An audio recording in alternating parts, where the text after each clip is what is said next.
प्रेक्षकांनो वचन दिले तू मला. आजचा भाग असा काही जबरदस्त धमाकेदार म्हणजे शब्दच अपुऱ्यात असं म्हणावं लागेल. इतका भारी भाग दाखवलाय त्याने. आणि पुढे तर बाप रे असा काही ट्विस्ट आहे ना. आत्ता बघा प्रेक्षकांनो मालिकेची सगळी समीकरणं बदलत आहेत. खरं तर आता मालिका टर्निंग पॉईंट वरती येऊन ठेपले असं म्हणायला हरकत नाही आहे. कारण होतं असं की अँटी करप्शन ब्युरोमधून ऑफिसर्स येतात, ऊर्जाच्या घरी धाड टाकतात, ऊर्जाच्या घराची सगळी झडती घेतात आणि नेमकी ही खबर पोहोचते शौर्यपर्यंत. आता शौर्याने सगळी माहिती काढलेली असते आणि त्याला कळून चुकतं की ऊर्जाला अडकवण्यासाठीचा हर्षवर्धनचा डाव होता हा. आणि तेव्हाच शौर्य इतका पिसाळतो की शौर्याने चक्क हर्षवर्धनसोबत वाद घातलाय आणि त्याला धमकवलंय. ऊर्जासाठी शौर्यने हर्षवर्धनच्या विरोधात जाऊन शपथ घेतली की जर ऊर्जाच्या केसाला जरी धक्का लागला तर तो हर्षवर्धनला सोडणार नाही. आणि हर्षवर्धनने ही शपथ घेतली आहे की तो ऊर्जाला बर्बाद केल्याशिवाय स्वस्त बसणार नाही आहे. आता या बाप लेकामध्ये अटीतटीचा सामना आहे. म्हणजे असे काही ठिणगी पडले नाही या दोघात. आता शौर्य ऊर्जावरचे आरोप कसे खोडून काढतोय त्यातच आता शौर्याचा हर्षवर्धनसोबत जोराचा वाद पेटलाय. आता तो कसा निस्तारला जातोय ते बघूयात. त्यासाठी शेवटपर्यंत जरूर बघा हा भाग. काय वाटतं कमेंट करून जरूर कळवा. शौर्य खूपच अस्वस्थ असतो, पार खचून गेलेला असतो. त्याच्या मनातून त्याच्या कानातून ऊर्जाचे शब्द जात नसतात. आजीला त्याची अस्वस्थता समजत असते. आता शौर्यवरची कामाची जेवढी जबाबदारी होती तेवढी हर्षवर्धन आदित्यवरती टाकतो. शौर्यला तो आराम करायला सांगतो. शौर्य गुपचूप उठतो. नाश्ता न करता, कॉफी न घेता तो तसाच त्याच्या धुंदीतच रूमकडे चालत निघालेला असतो. आता विजयाच्या आईचं मन कळवळतं. तिला इतकी काळजी वाटत असते कारण तिने शौर्यला असं पाहिलंच नव्हतं.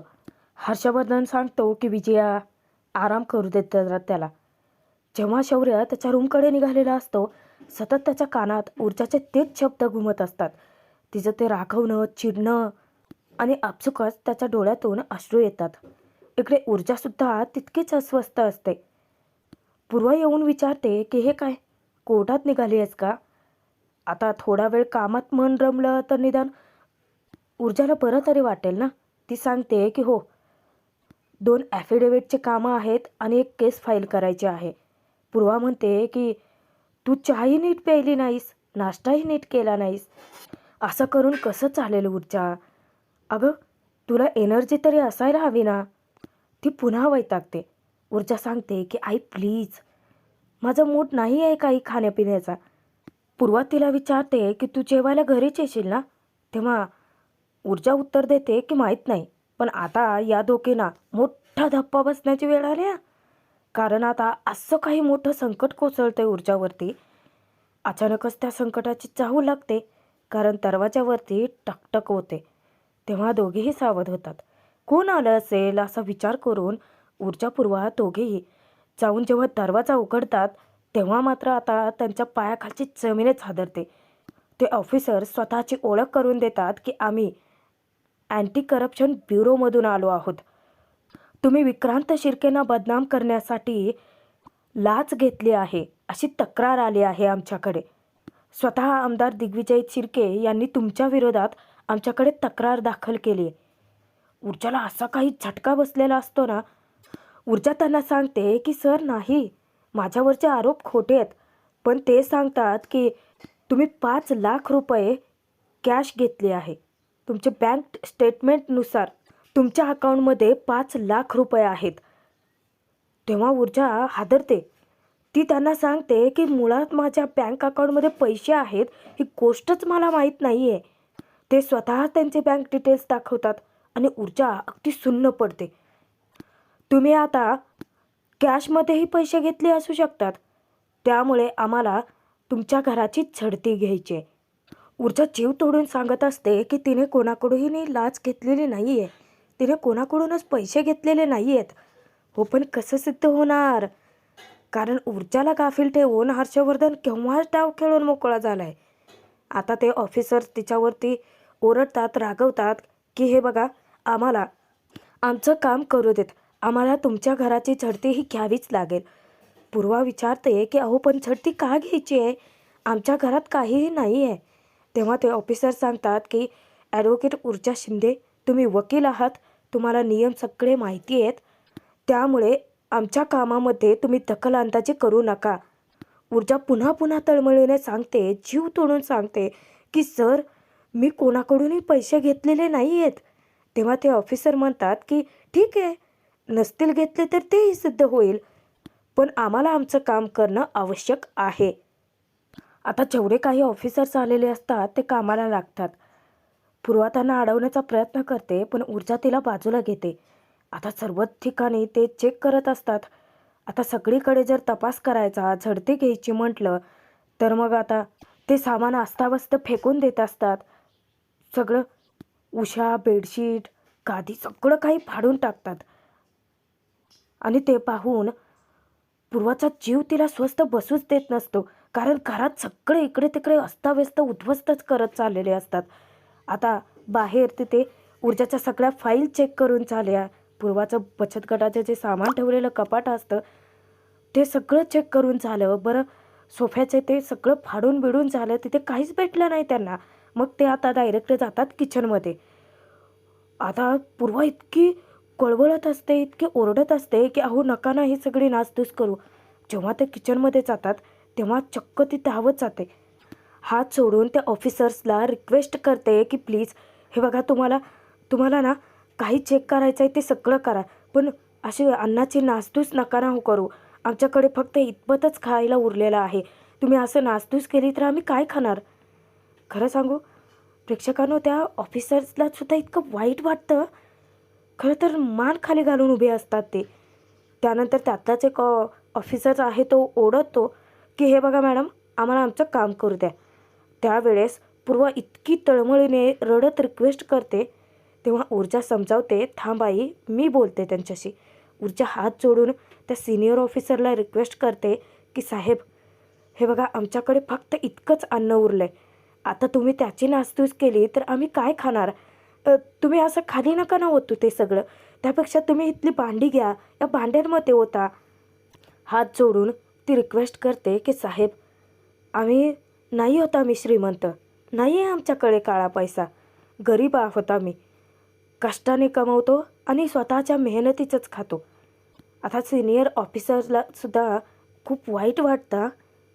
आमच्याकडे जितपत अन्न उरलं आहे ना सर, त्याची प्लीज अशी नासधूस नका ना करू.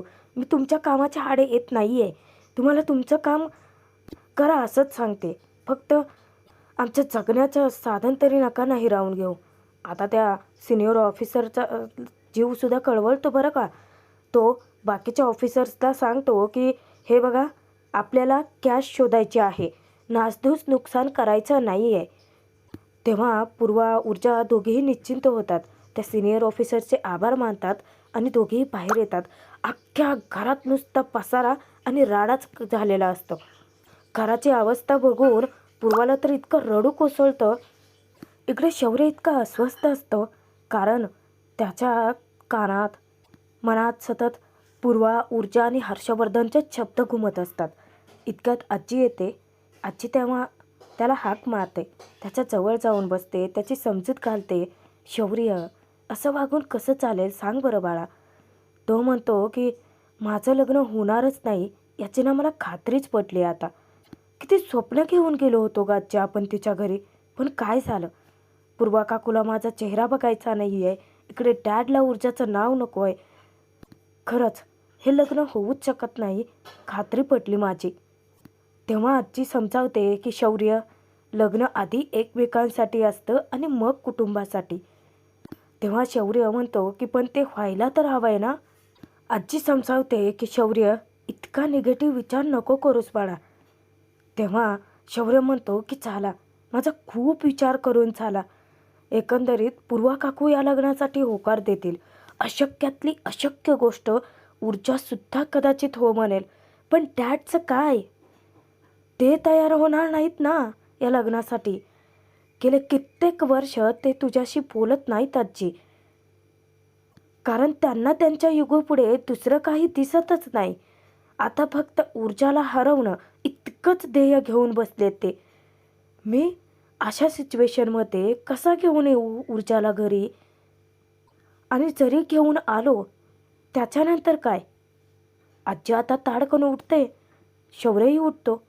शौर्य म्हणतो की बघ आजी, तू सुद्धा गप्प आहे म्हणजे तुलाही पटलंय म्हणायचं आहे ते. तेव्हा आजी त्याला लाख मोलाचा सल्ला देते हा. आता तो सल्ला काय दिला आहे ते बघा. आजी सांगते की गप्प नाही आहे मी शौर्य, खरं तर मी विचार करते नियतीचा. म्हणजे बघ ना, ऊर्जाच्या बाबाने हर्षवर्धनमुळे आत्महत्या केली, तरीसुद्धा तिची बहीण दिव्या तिच्या आईला न सांगता लग्न करून याच घरात आली. आणि योगायोगाने तुझाही ऊर्जावरती जीव चढावा. तेव्हा शौर्य म्हणतो की नक्की काय म्हणायचं आहे तुला? आजी त्याला समजावते की काही गोष्टी ना विधिलिखित लिहिलेल्या असतात, ज्या कोणीच कधीच नाही बदलू शकत. शौर्यचं पुन्हा तेच तुणतुणं निगेटिव्ह बोलणं चालू असतं. आता काहीच नाही होऊ शकणार आजी.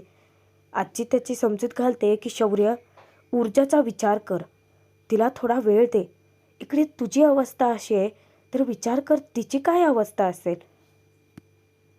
आजीने सांगितल्यानुसार शौर्य आता ऊर्जाचा विचार करत असतो.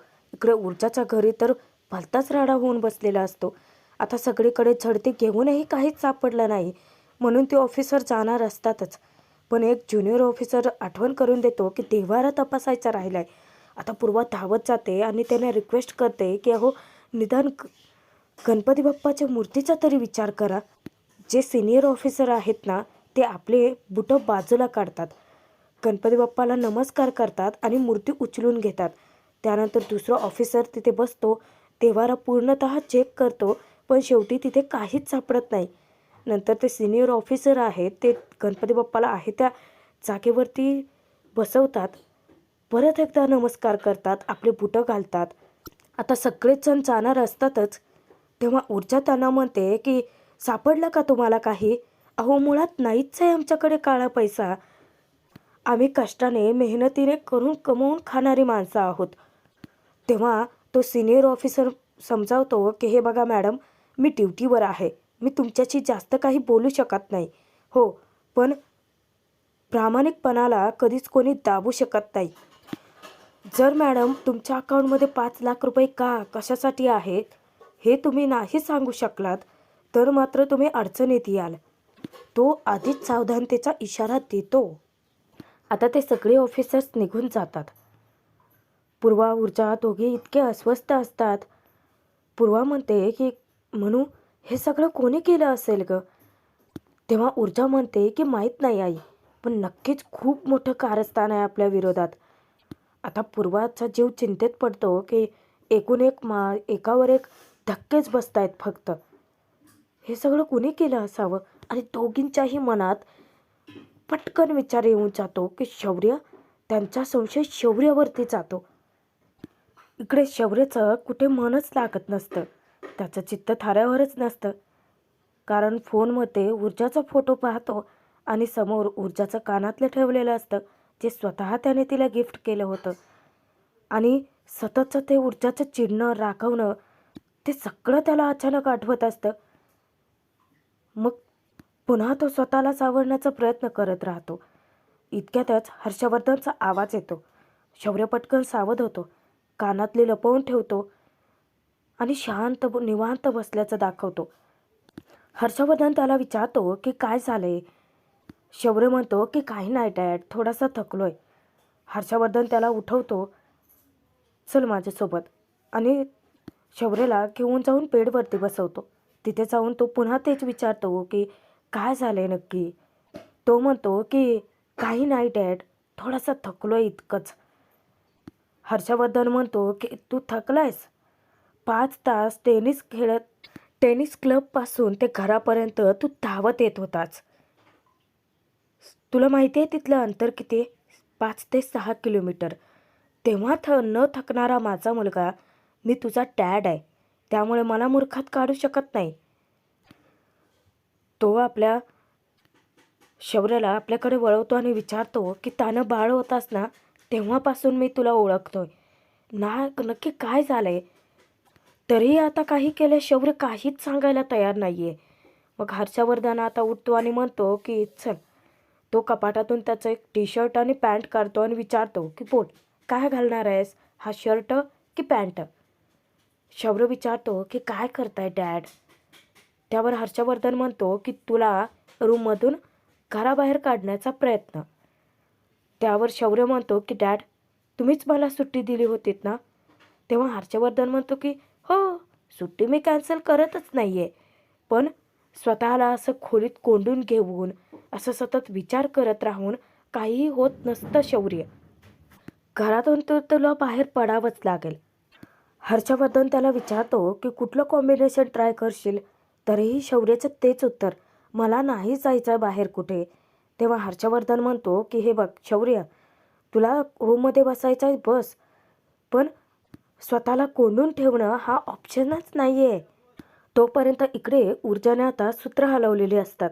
बँकेच्या मॅनेजरला फोन करून तिने माहिती काढायला सुरुवात केलेली असते.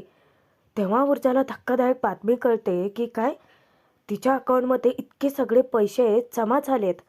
मग त्यांच्याकडून कळतं की मेसेजेस तर यायला हवे होते ट्रान्झॅक्शनचे. मग ऊर्जा म्हणते की हे वेगवेगळ्या ब्रांचेसमधून डिपॉझिट झालेत. ऊर्जा आता फोन ठेवल्यानंतर पूर्वा तिला विचारते तेव्हा ऊर्जा सांगते की आई अगं, माझ्या अकाउंटमध्ये अमाऊंट तर जमा झाली आहे, पण ती कोण्या एका बँकेतून नाही झाले, तर वेगवेगळ्या ब्रांचेसमधून ती कॅश डिपॉझिट झाली. मॅनेजर अगदी बरोबर बोलले होते. मला तर मेसेजेस यायला हवे होते ना, मग मेसेजेस का आले नाहीत? आणि जेव्हा ऊर्जा आपला फोन चेक करते, अक्षरशः तिच्या पायाखालची जमीन सरकते. कारण तिला सगळे ट्रान्झॅक्शनचे मेसेजेस आलेले असतात, पण तिने ते पाहिले नव्हते. आता तिचे डोळे असे काही विस्फारतात. ती पूर्वाला दाखवते की आई अगं बघ ना, मला मेसेजेस आलेत आणि एक नाही तब्बल 4 मेसेजेस आहेत. म्हणजे वेगवेगळ्या ब्रांचेसमधून अमाऊंट जमा झाली होती, मेसेजेस पण आले, मग मला कळलं कसं नाही? आता ती इतकी सुन्न पडते.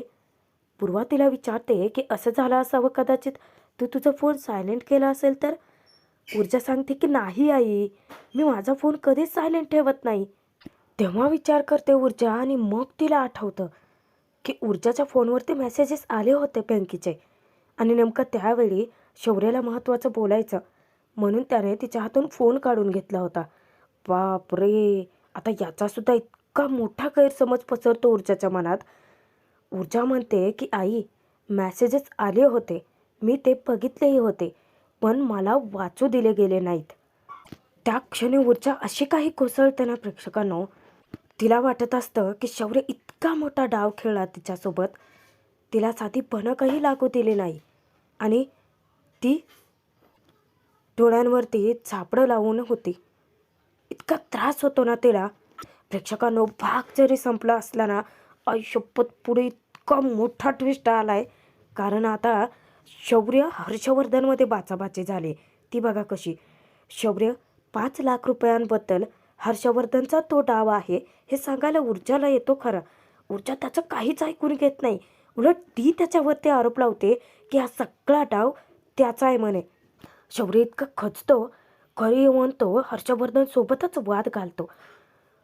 तो शौर्य हर्षवर्धनला समजावतो की ऊर्जा खूप साधी सरळ मुलगी आहे, कशाला उगाचच तिलाच असल्या प्रकरणात अडकवताय तुम्ही?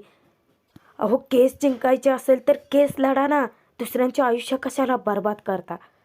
चक्क पहिल्यांदा इतका मोठा तमाशा होतोय हर्षवर्धन आणि शौर्यमध्ये जहागीरदारांच्या घरात. आता तर हर्षवर्धन ताया पेटतो की मला बर्बाद करायचा ऊर्जा शिंदेला आणि मी करणारच.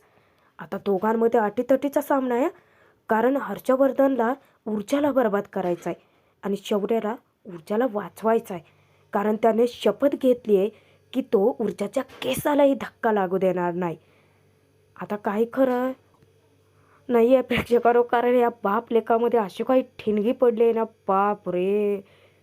आता हा शौर्य ऊर्जावरचे आरोप कसे खोडून काढतोय, हर्षवर्धनच्या विरोधात त्याचे पुरावे मिळवून ऊर्जाला कसा वाचवते, ती तितकंच मनोरंजक ठरणार आहे पाहायला. पुढचे भाग खूप इंटरेस्टिंग राहणार आहेत, त्यामुळे सबस्क्राईब करून ठेवा. आपल्या चॅनलवरती नक्की बघूया.